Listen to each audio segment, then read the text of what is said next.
chocolate as a prize, but some of it is dark chocolate. So some of it is the best kind of chocolate that you can get. Okay.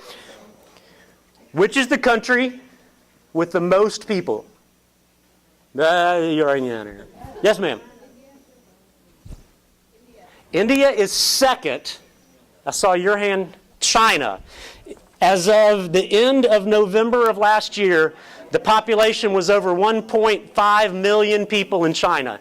India came in second, just under 1.4. So, billion, excuse me. I said million, billion.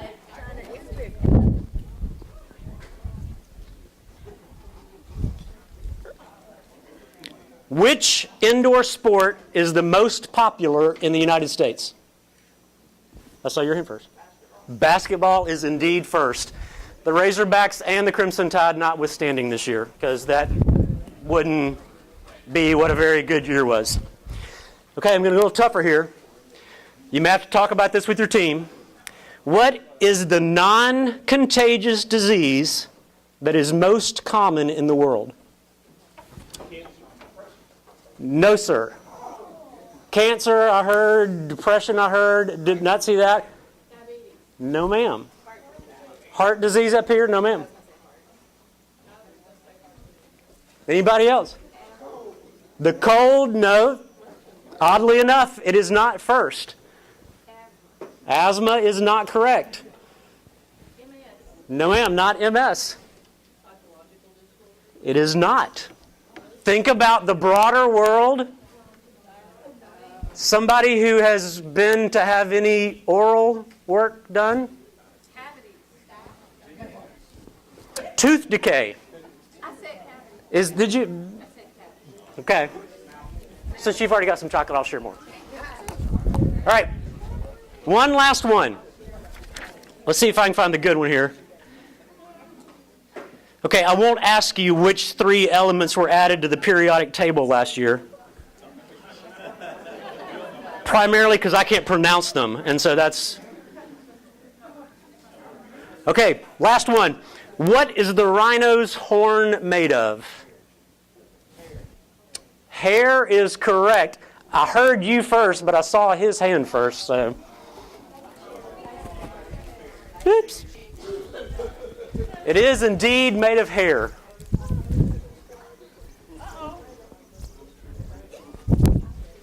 And maybe somebody who's gotten chocolate nearby you will share with you. And if not, if you're nice enough just to come say hello, I might have some extra up here and share with you as you go today.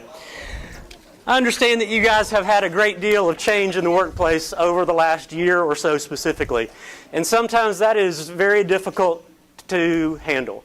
Regardless of whether you are the one sitting here or whether you might have changed a job and come in here, whether you've been here for a number of years, and maybe somebody in the office or the cubicle or the area down the road from you is the one who has experienced that change. And as Sandy talked about before, the old saying, the only constant in his life is that change is going to continue to happen. We are all going to experience that no matter what workplace we are in. So the question is simply, how do we handle change?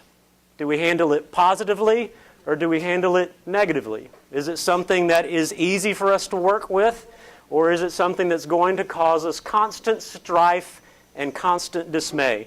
Now understand, what I'm not talking about today is anybody who has any sort of anxiety disorder or any kind of medical factor that may lead to that further.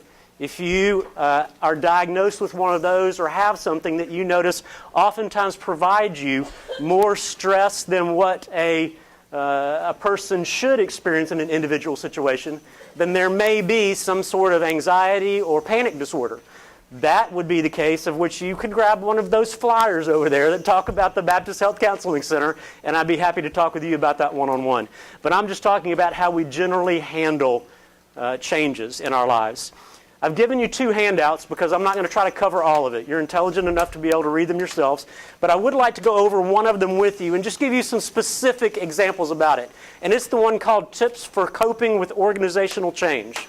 And this was specifically put together by a medical doctor out of Maryland who did a broad-based study on different organizations and the changes that were taking place there, how people handled them, who those who handled them most successfully, what were the tips that they had, going back to professionals, compiling a ton of information. So it's one of the ones that I like to use just in general reference. And out of the suggestions he gave, I've given you 8 that I think are particularly helpful. The first one, be prepared for change. As we've talked about already, change is going to occur. There is nothing in the world that we can do to stop it. I had my day all lined out yesterday. I knew when we were going to arrive at the track meet. I knew what time we were going to get home from the track meet. I knew when I was going to get my younger son to bed because my wife works at St. Vincent Hospital and didn't get off till 9:30 last night. I had it all planned out, and the stupid track meet just didn't go along with me. I mean, they thought that their schedule took precedence over mine. And you're going to have that in every setting that you come up against. So the question is, how are we going to handle it? What are we going to do to make that a more manageable kind of position? Well, that's where we get into the further points. Secondly, express feelings about the future. Talk about what you see not only for yourself, but also in the context of your work environment, for your individual area, for the company as a whole. Be willing to talk about that with each other. Be willing to talk about that with your leaders. Talk about that with family and friends. The more you can talk about what is going on, what you expect, and what you hope to see, and the more others can hear you and hold you accountable for that, the more likely it is that you're going to navigate that change successfully. Now, let me give you one caveat of that. Know the difference between expressing your feelings and gossiping. Never has gossiping helped any organization in the world. I pastored for 18 years. There's not one word of gossip that ever went on within a church that I pastored that was helpful. And I learned over the years that when somebody came to me and said, I want to share this with you in love, the next thing I need to do was duck, because I was getting ready to get tattooed between the eyes. So understand, there is a difference between gossip and talking about what your concern is. General rule is, if it's not something you're willing to express before others or before the one you might be speaking about, then that's probably gossip. So, make sure that you're sharing your feelings in a way that you're looking out toward the future. As a part of that, watch out for unrealistic expectations. I was talking with one of your employees, and forgive me for not remembering your name. Sarah, as I came in. Sarah has a background in psychology, and we were talking about that common interest, and I asked Sarah, 10 years from now, what do you hope to be doing? And we talked about degree programs and work plans and future hopes, and it is unrealistic for somebody to graduate with some degrees, such as the counseling field. My undergraduate degree in psychology is worth the entrance into a graduate school, and that's it, if I want to do anything with that. Now, I can work outside of the psychology field with an undergraduate degree in psychology, but for me to pursue that further, I had to have a master's or doctorate of my licensed professional counseling. It would have been unrealistic for me to expect to be the director of Baptist Health's program of counseling 18 years down the road if I hadn't pursued that further. What are you doing to help manage realistic expectations in your work job? Are you continuing to improve yourself professionally? Do you hope to advance further in your area? Are you doing the necessary continuing education required to do that? Are you going on and bettering yourself professionally and individually? What are the realistic expectations of what you can see take place in the workplace? So those are some things to be considered as well. Protect your leisure time, and this has become so critical these days. I swear to you, yesterday I woke up and my oldest son, Will, was learning how to walk. That could not have been more than 2 weeks ago. And he's now 13 years old and running track, and probably within the next 2 weeks he's going to be looking me in the eye. I mean, that change comes so quick. So if I didn't protect that leisure time, then that is going to be something that I'm going to regret the rest of my life when I see those changes take place. Protect that within yourself as well. Make sure that you are in a place where that is valued as well. That's part of the wellness program that you have as a part of your health care plan. We were talking, Tina and I were, about some of the things that she was doing as a part of her wellness plan, and one of hers today was take a little time alone doing nothing. What a great time just to close your eyes, close your office door, breathe for 10 seconds, and reset the world mentally before you continue on. Make sure that you protect that. Avoid rapid and easy means of handling stress. And what I mean by that is the quick fixes. I have no problem at all with somebody having a glass of wine or a beer or something like that occasionally. But if you're doing it every day or every weekend to escape your life and not have to deal with the circumstances of what you're going to face when you stop drinking, that is a clinical issue. And that is not something that is going to allow you to deal with them in a way that you can continue on the life that you want to pursue. Make sure that this is something as well that you have somebody else helping you with as well. The way to get over alcoholism or a drug addiction or some serious maladaptive behavior is not to just wake up one day, look in the mirror and say, I'm going to do better tomorrow. Because I can guarantee you 99% of those people are going to fail. Now there's 1% of the person who has that intestinal fortitude to make it. The rest of us are not. And so have somebody that you can share safely. I'm concerned that this might be a problem. My liquor bill last month was, or I've been drinking this much, or I've been taking this, or look for some other ways. That is a first sign. Most oftentimes you're going to be benefited by seeing a medical professional to help you with that further. PCP, counselor, therapist, somebody like that to help through that. So if you already see those patterns at work, maybe God will allow this to be your wake-up call today. So take that for what it's worth. Last two, remain upbeat and positive. Try to look at the best. I'm not talking about a Pollyanna perspective. I'm not talking about, you woke up this morning and all the birds started singing and the butterflies were fluttering and, the commercials that you see that. There are going to be days that we wake up and we go, I just don't want to get up and go to work today. I get that. That honestly is quite how I felt when I had my 7:15 breakfast meeting this morning. But I knew what this day held in terms of the opportunities, the people that I'm going to have a chance to meet with today, being here with you. These are things I enjoy doing.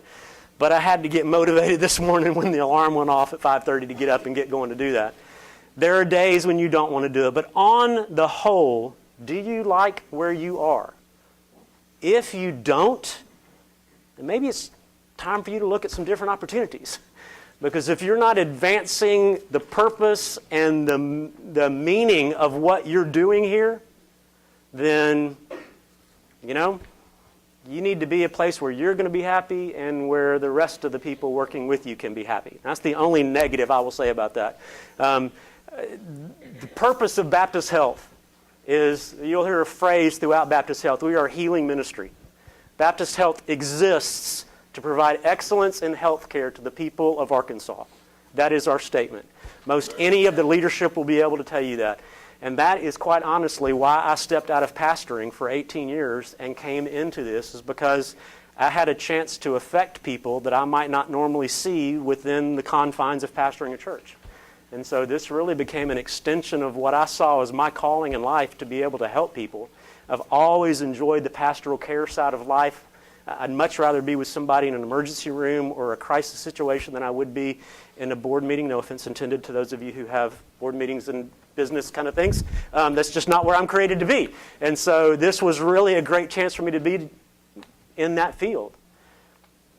What do you, if I were to ask some of you, and I will not put you on the spot, what does your position within the Arkansas Electric Cooperative do? Why does it exist? What's its purpose? What is the goal of the company? And can you be joyfully a part of that? And can that be something that everybody is on the same page about? And if you can't, then that's a self-examination of how you make yourself and the company better. And finally, rise to the challenge. Take a look at what has been going on, what might be going on, and the future of where you're going. There's a saying that was on the wall of my church office for years, and it was one of the greatest quotes I ever heard, and it says, "Pain is inevitable, misery is optional." And I love that thought, because there's no way you can avoid pain in life. It is everywhere. It's going to happen. Any of you who have lived any length of life know that. But what you do with that is your choice. I see people in counseling every day who are trying to escape their past and get to a future. And my statement to them always is, I cannot go back in your past and change what has occurred with you. But I can help you know what to do now to be able to go on better. And that's what we're going to work on together. Now, oftentimes it may be dealing with those past issues that have affected where they've gotten here. But I hope to be able to give them the skills and the ability to walk out of there with a new destination or a new focus on life. Do that within your setting as well, and you will be one of the people that everybody is coming to saying, you know, how can I, why do you smile, what's the difference, why are you that person that everybody's attracted to? Now, I just wanted to, again, walk that through with you and explain that and why. There's a second sheet of that gives some real practical examples as well. There are 10 basic steps, some extra stories that go along with that. I'm not going to read that to you or walk through all that. I did want to take some time and answer some questions. So if there were some individual questions that you have, I'd be happy to help field some of those. I asked Tina as I came in, I don't imagine this group's ever heard too short-winded a speaker. So I'm going to err on the side of shortness rather than longness.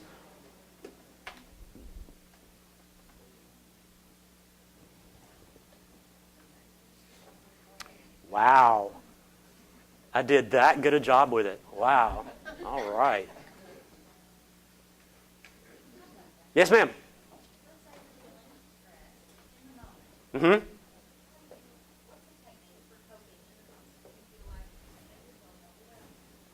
A lot of that is personality-based and knowing what your personality is. And being able to do something to counteract that emotion. For instance, if you're feeling stressed in a moment and you're in a business meeting, then you may not be able to get up, walk outside.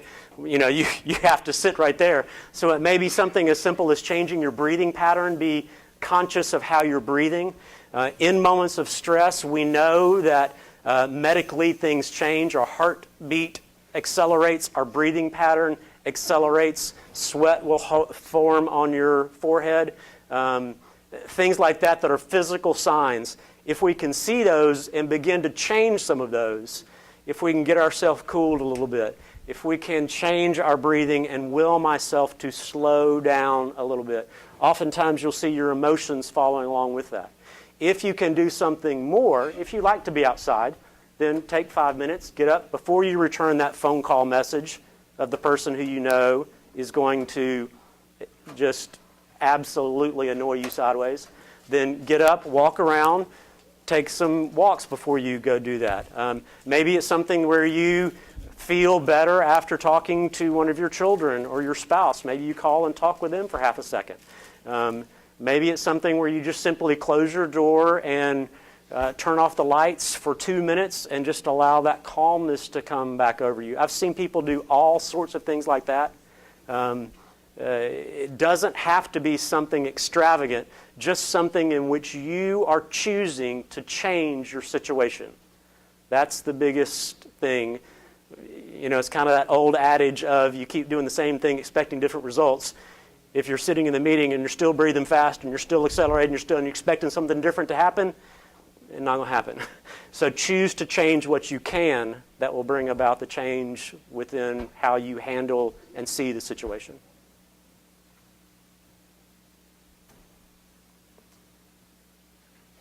Anyone else? Well, I did leave some other information for you on the table there. If I can help in any specific way, let me know. Tina has some of my cards as well. I enjoy doing these kind of resources, so if I can do anything to help you further down the road, please let me know. I think Sandy has some other things for you.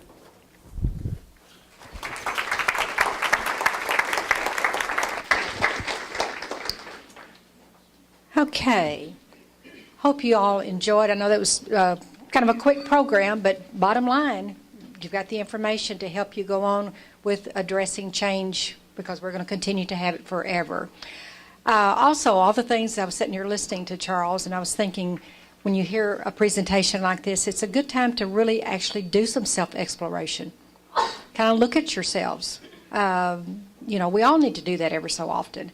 Just kind of stop, think, take a few deep breaths and say, hey, where am I with everything? Am I, you know, a good outgoing person? Do I try to be helpful to others in the workplace? You know, we're all different. We're all unique.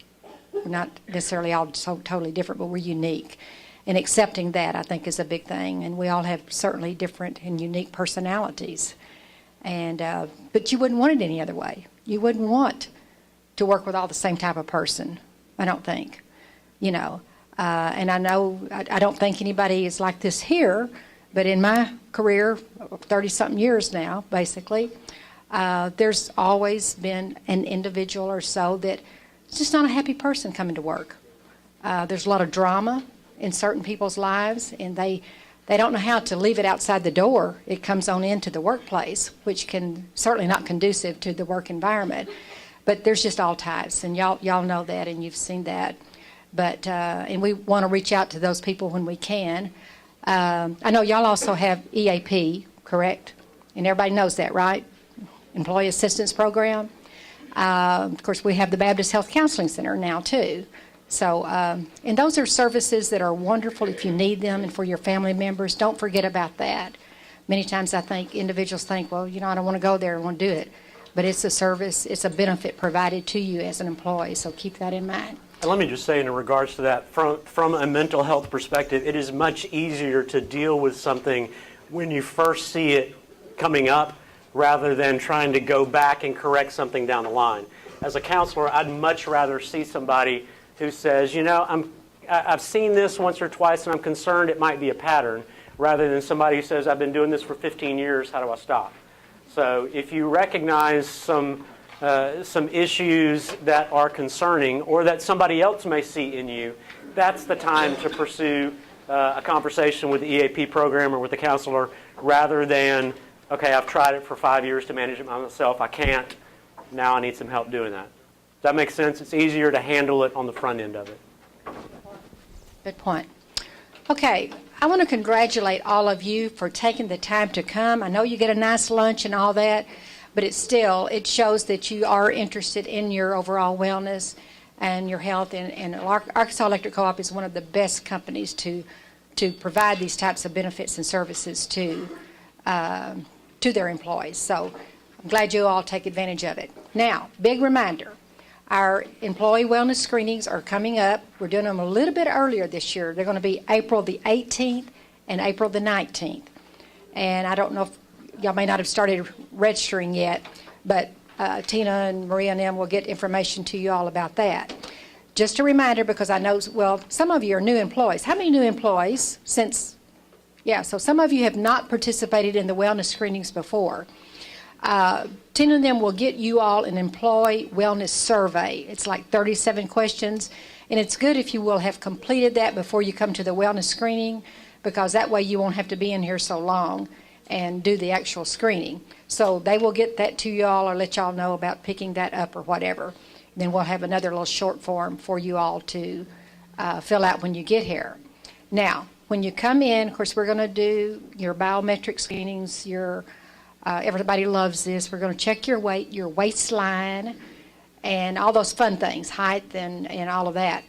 But this is a blood draw because we're doing a special test called the high sensitivity C-reactive protein, which those of you that have not done the screening before, that is a test that looks at the low inflammation in your body, coronary arteries. It will help us look at your numbers with your cholesterol and everything. So it's not a test that you get normally in your doctor's office unless you definitely have some cardiac risk factors.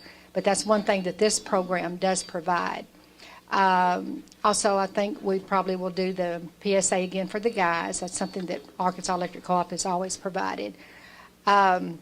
We do ask that you fast if you can, a good 8-hour fast. You can have black coffee in the morning before you come. But if you put cream and sugar and all that stuff in it, it's not good because, that's going to mess up your blood sugar plus your other tests. So we'll send you, I'm certainly know that we'll send you reminders about all of that. Do take your medications, whatever medications that are prescribed for you. Be sure and take those in the morning, or whatever normal time you do. So just want to, kind of remind you all about all of that. Any questions about our wellness screening at all? Now, after you've done the screenings, like within the next 3 to 4 weeks, we will come back, bring your sealed confidential report, and we'll do a follow-up class to help you understand what all those numbers mean and just kind of give you an update on everything that we have done, during the screenings and everything. So all of you, try to remember, sign up for it because it's a benefit that Arkansas Electric Co-op gives you. And I know some of you don't like to go to the doctor. Probably don't go as much as you should. So this does give you some numbers. Now, we're not diagnosing anyone with anything because we're not a physician. Only a physician can do that. But we're certainly providing you with some helpful information.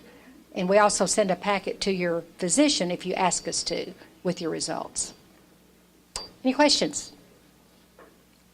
Maria, Tina, anything else y'all need to add? Yes, good point. Y'all, please do your evaluation if you would, and you can just leave them on the table there if you like. That gives us some good feedback. Thank y'all so much. Good to see all of you. Have a good day.